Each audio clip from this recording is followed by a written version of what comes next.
2 years ago when Morgan first came out, I did a comparison video between her and Arjuna Alter, and this was right after she came out, so we didn't have a whole lot of time to use her, but we had a general grasp of what she was able to do. Now, 2 years later, over on the NA version of the game, we've had much more experience using both Morgan and Arjuna Alter, and I'd like to propose this question again now that she is released over here to us on the NA version of the game. Both of these servants bring a lot to the table, and realistically, even though we might be able to have some debate and discussion in the comments down below, both of these servants are at the top of their field. You really can't go wrong using either one of these servants. If you come out of this video believing that, well, maybe ZTL made a couple of good points, but I still like X servant over Y servant, that is completely fine because both of these servants are so good that you're kind of going to have to split hairs and get into preference as to who you like to use more. Because if you've been playing the game for any amount of time, you know how broken someone like Arjuna Alter is, especially if you're a newer player. It's probably one of the first servants you grabbed to help you clear most of the content in the game. And likewise, Morgan's going to be very good for newer players. They can just scoop her up and blast a lot of servants going through the game, especially using all of her utility for the party. It's going to be very easy to coast through the game.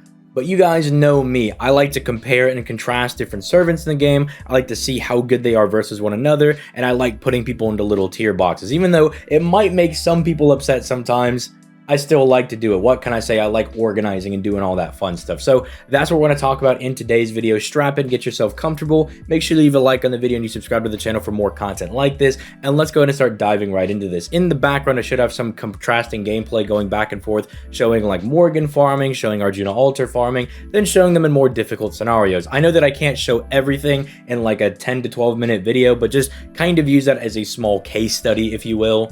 And I guess we will start off with the main thing that both are going to be really good for, and that is Buster farming. We are about a month away from Koyenskaya's release, fingers crossed that they don't push it back or delay it in any way. And when she comes back, Buster servants get immensely better if they are AoEs because they can be used in Buster farming setups, which I've already done a couple of videos on. But regardless, it's a very convenient and consistent way to get the job done, more so than arts and quick farming, and both of these servants are very viable for it. Calling them viable is actually underselling how good they are in Buster farming. Arjuna Alter has some of the highest damage for an AoE servant in the game, and the fact that it's so free, it doesn't require any damage mods, you don't really have to meet any special conditions, he just smacks the enemy with a Buster down and does insane damage consistently through all three nodes, makes him so insane for this. Contrasting with Morgan, her base damage isn't the greatest, and you're actually going to suffer a little bit in your wave 2s because you have to loop her first skill on wave 1 and wave 3. It can make her look like she's falling off a little bit when comparing her to Arjuna Alter, but then you look at some of her damage mods. When she has the round table or fade damage mod up, she's not quite hitting the same numbers as Arjuna Alter, but she's very, very close. She's like right behind him at her 36.4k compared to Arjuna Alter's 37.3k. However, even if she does have that round table knight slash fade damage mod, you would still prefer to use Arjuna Alter because remember, that's not going to be a consistent number for Morgan to hit through all three nodes. She'll get that on probably just the final node, and she'll still struggle a little bit on the second node because again, you need that defense down on the first skill to really get a lot of that damage you're seeing that Morgan is capable of producing, and she'll only have that in Buster farming specifically on waves 1 and 3, whereas Arjuna Alter just needs to land the debuff on his NP, which isn't too difficult to do, especially on waves 1 and 2, because those are mostly like random mobs and their debuff resistance isn't the greatest. You can run into some issues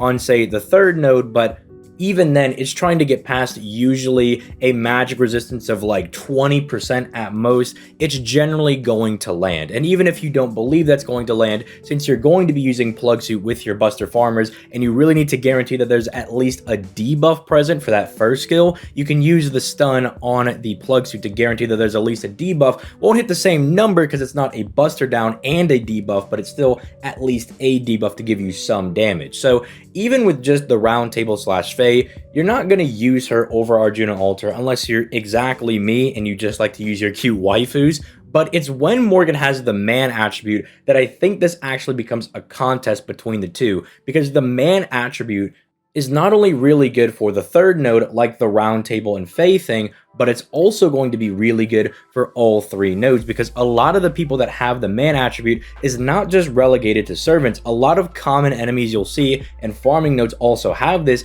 and as soon as Morgan gets this, she's able to overtake Arjuna Alter's damage. And the fact is that even though she won't have that same level of damage on the second node, her damage on the second node will still be very good with that man attribute power mod, because that is 150% bonus damage that she's getting. That is also multiplying with her attack buff on her first skill, and people do forget she gets a little bit of extra damage because of that 8% buster buff that she has as her passive, so that is also giving a little bit of extra damage that does kick her up just a little bit. And that's when I feel, if you're using her against man attribute, that she feels better than Arjuna Alter, because she's just doing so much damage and she's actually overtaking him a bit.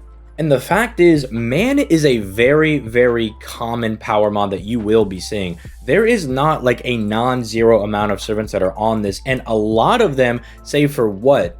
Just Hokusai and Yang, are able for Morgan to just come in, sweep them up, do super effective damage as a berserker, and just clean those guys up. She can attack everybody on here. And then the enemies are also super common. You've got like Amazons, pirates, skeletons, soldiers, ghosts. The Nobus for any one of the Guda Guda events where she'll be really good. These Silver Knights. Just a lot of servants that are all going to be very, very common as we start going forward in the game. And I do think that gives her quite a powerful advantage over Arjuna Alter. Now, from there, it does come down to the fact of, do you think it's going to be more common for you to run into man attribute enemies, or do you think it's going to be more common for Arjuna Alter to not whiff his buster down debuff? Because it's not very often when it does happen, but it's very annoying when it does. I do think you should still opt to use Arjuna Alter over Morgan when it comes to farming, because while I do say it can happen, it doesn't happen all the time. It's not too frequent to where it's like, oh, it's a detriment I got to plan for, but it's one of those things that, say, 1 out of 100 farms, you'll run into it, you'll be like, ah, that was really annoying. That little bit of RNG just happened to get me on that one. But at the same time, Arjuna Alter could run into servants on wave 3 that have no debuff resistance, and he just for free is going to smack them every single time. It's not like you're going to be farming against servants that have really high debuff resistance all the time. Like, it's not that common. Which is why to some people's surprise, as much as I was really harping on that man attribute buff that she does get, I gotta give the point to Arjuna Alter when it comes to farming, because he's just too consistent. His damage is so high, no damage mods required, and all he has to do is land a debuff, which is not all that hard to do, right? It may be a bit annoying against magic resistant servants, but even then, it shouldn't be all that difficult. But again, like I said at the very beginning of the video, it's not like Morgan is very far behind either, because that man attribute damage mod, when it does come up, she feels really, really good to use.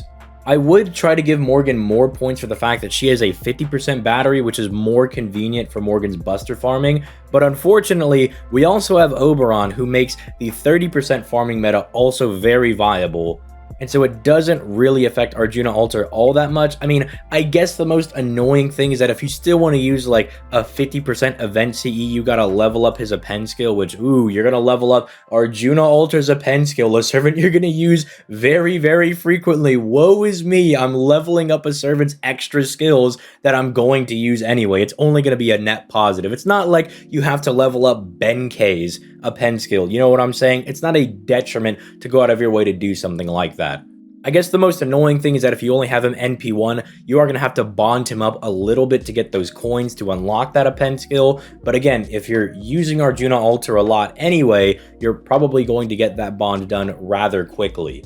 And I would suspect a lot of people that have Arjuna Alter and have had him for a decent bit of time probably do have him at least bond 7, 8, 9, if not 10. And even then, there's ways to get around using a 50% starting charge CE. You could use a K-scope if you're lucky enough to have one, which by next anniversary, which actually won't be a problem because you can pick one up for free. If you played during the Van Gogh event, you probably have a max limit broken imaginary element, or if you've been playing for a decent amount of time, you probably also have a couple of them max limit broken. So if you want to give the point to Morgan for more ease of use, that she has comparable output with, say, a Fey Knight for the 3rd node, or for man, she can keep up and surpass Arjuna Alter in all 3 nodes, and she has that ease of use, then by all means give her the point. But I don't see it as that much of a real detriment that he only has the 30%. because you have ways to get around it with things like the append skill or other CEs. It just seems as though you have venues to use him as a farmer, but I guess if you're a newer player, that's the only time when it's really difficult to use, when you may not have a scope, you may not have imaginary element, you can't get his append skill done because you just got him, and you have to put in a lot of work to get those bond levels up and to get those servant coins, or just simply pull another Arjuna altar, which is not really the easiest thing to do anyway. Regardless, he's getting the point on farming for me, but if you want to give it to Morgan for the aforementioned reasons, by all means. Like I said at the very beginning of the video, I can see if people want to say that Morgan or Arjuna altar are better in this scenario because they both do it so well, and it just comes down to certain situations that are very niche, like say him not landing a debuff or Morgan not having a special damage mod. It just kind of depends on how you play your cards and what nodes you're going up against. But what about them in challenge quests? Who do I think is better than the other when it comes to more difficult content? And that should be an absolute no-brainer. If you don't say Morgan, I would tell you that you have not used any of her team comps. Arjuna altar is very solid in more difficult content. He can do very good damage. In fact, you can start stacking some of those buster downs, and you can get some really gnarly damage going. But the problem is that a lot of bosses will maybe have higher debuff resistance, or they'll just have debuff immunity, and you can't actually stack that damage on them, and then that kind of makes Arjuna altar a bit useless. And he does have the guts, which is very nice. It's very similar to Morgan. They both have basically the same survivability, but the problem is Morgan has very good synergy with, say, Castoria Merlin setups that really cannot die because she overcharges their NP and also gives them NP gain, and can even target them and give them extra NP if you really need to get to, say, Solemn Defense or Merlin's NP in a real pinch. That I just feel she's way better in more difficult content than Arjuna altar is. We're kind of slowly shifting away from just running into a node and just trying to smack the enemy with as much damage as possible, because with bosses like Serranos or they're just very difficult, and you kind of are expected to be there for a long period of time. The bosses are no longer conducive to just running in there and smacking them for like 85 million like it's year one. You know, some bosses you can get away with that, but some of these other bosses you gotta kind of strap in and be there for a long time. Look at the new Britomart fight that we have over on the JP version of the game, where you can't run in there and just smack her up. You have to sit there for a pretty decent amount of time and wait for those stacks to go away, and then take advantage of those little windows of opportunity against her to slowly beat her in the fight. The fights are getting longer and they're getting more difficult, and with that being the case, Morgan is just going to be better when it comes to more difficult content. Now, if I was doing a scorecard here, I think overall I would give it to someone like Morgan because of how far ahead I believe she is in more difficult content than Arjuna altar, and then also being pretty neck and neck when it comes to farming. I would say that makes her the better unit for me, just because in one area she's so clearly better in my eyes, and in the other area she's comparative to where you could say one is better than the other. I would view her as the better unit. But I'd also love to hear what you guys say in the comments down below. Is there something that you think I missed? Is there a point you just didn't agree with? Let me know all that in the comments down below, and let's just try to keep it civil, because at the end of the day, I know that these are a lot of people's different favorite characters. You may be growing attached to some of them, but let's be mature about it, all right? Like, let's be able to have a nice civil discussion in the comments down below.